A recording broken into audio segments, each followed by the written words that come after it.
What's going on, good people? It's Nguvu from our Run and Gun Firearms Training, and tonight I'm going to talk about 3 issues that I'm seeing that are really plaguing the firearms community as it relates to safety.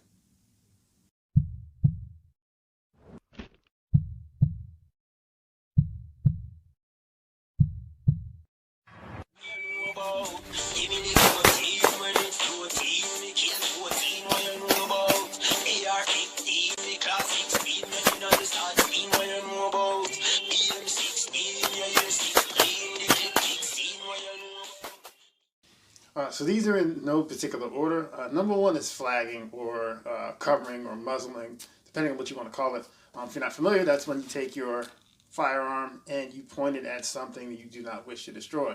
So according to our 4 laws of firearm safety, all guns are always loaded. Never point your firearm at anything you don't wish to destroy. Be sure of your target and what's around and beyond it, and keep your finger off the trigger and outside the trigger guard until your sights are on target and you've made the conscious decision to fire.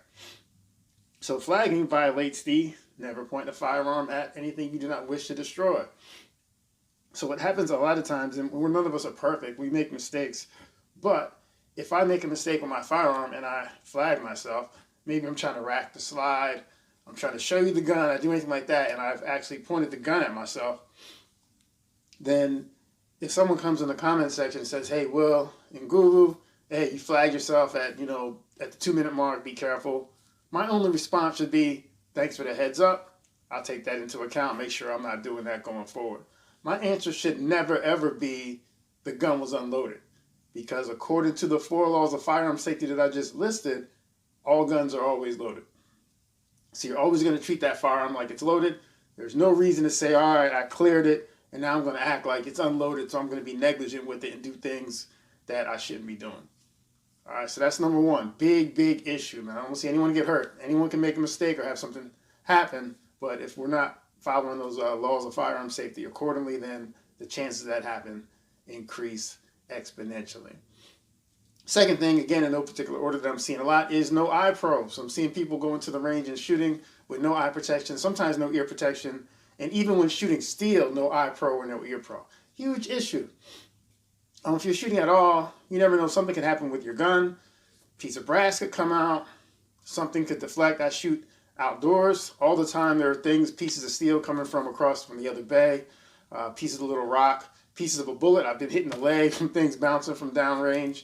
So you want to cover your eyes. Once your vision goes, it doesn't come back. Once your hearing goes, it doesn't come back. And while we're here, there's no such thing as training your ears for the sound of gunfire. All right, so if you feel as though you've been able to somehow train your ears to the sound of gunfire, you didn't train your ears. What you did was you lost your hearing. Doesn't come back. You can't train for it. I get it in self-defense. In a situation, you're probably not going to have time to grab ear protection. That's fine. At that point, your hearing isn't more important than your life. You do what you need to do, and there are some things that your body may do to protect itself to a certain degree. So going to the range and intentionally not wearing ear pro because you're going to train your ears is a myth, and it is reckless and dangerous. Don't do that.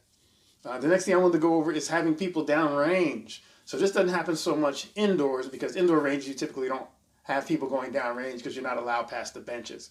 This typically happens at outdoor ranges where people are free to move forward and backwards. So as a rule of thumb, if anyone is downrange, there should not be anyone uprange, meaning behind them with a gun in their hand. All right, so before anyone goes downrange, what you should be doing is calling downrange after the line has gone cold. People that are on the line should be repeating downrange so that you both understand what is about to happen, that you're about to go down where the bullet should go. All right, at that point, those other people should have their cleared guns, meaning slide open or chambers exposed, right? Bolt back, lock back, whatever it is, depending on kind of gun that you have, cylinder open.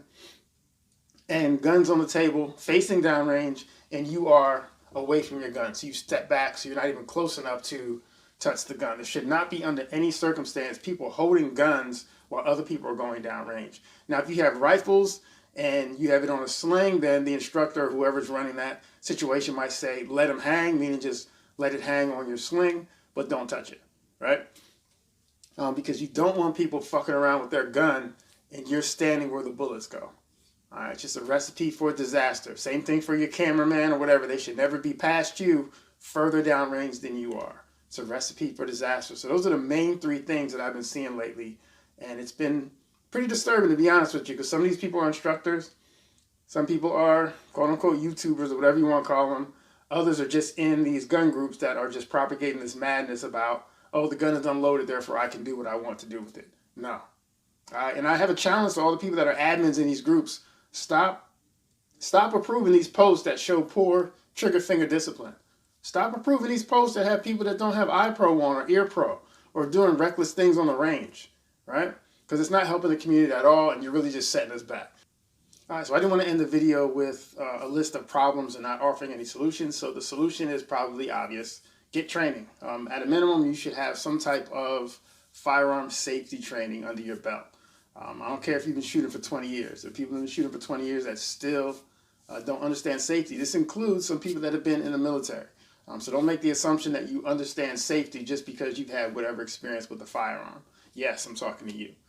So please get training. Doesn't have to be with me. I'd love to take you and teach you and train you up. I can do that online if it's just a safety course, or we can do that face-to-face. But go with your local instructor, get trained up on safety, and then practice what you've learned. It's more than just receiving the training. You have to ingrain that in your body. So if you're not used to having your firearm and keeping your finger off the trigger and index, and when you go to reload, you're pulling your finger back and your fingers are coming off, or both fingers are coming off the gun, then that's an issue. So we need some reps. So make sure that you don't just get the training, but you actually practice to make sure that training is ingrained in your habits. So stay safe and let me know if you have any questions. You know about, give me the 14, when it's 14, me kill 14, what you know about, AR-15, the class 16, me another start steam, what you know about, BM-16, yeah, you're 16, the clip 16, what you know about, the AK-47, the 899,